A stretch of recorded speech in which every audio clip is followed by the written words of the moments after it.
नमस्कार सहकारी मित्रांनो, माझ्या यूट्यूब चॅनलला आपल्या सर्वांचे पुनश्च एकदा हार्दिक स्वागत आहे.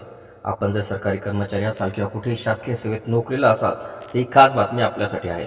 जुलैमध्ये केंद्र सरकार आपला पहिला अर्थसंकल्प सादर करणार आहे. अनेक कर्मचारी संघटना आणि संघटनांनी पंतप्रधान मोदींना पत्र लिहून थकीत महागाई भत्ता देण्याची विनंती केलेली आहे. आता प्रश्न असा आहे की केंद्रीय कर्मचारी आणि पेन्शनधारकांना कोरोना महामारीपूर्वी स्थगित केलेली ही 18 महिन्याची महागाई भत्ता मिळणार का?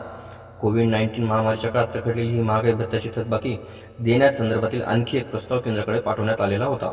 सरकार 7व्या वेतन आयोगाअंतर्गत दर 6 महिन्यांनी कर्मचाऱ्यांच्या महागाई भत्त्यामध्ये वाढ करते.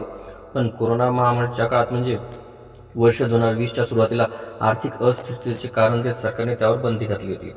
जानेवारी 2020 ते जून 2021 पर्यंत महागाई भत्ता हा बंद.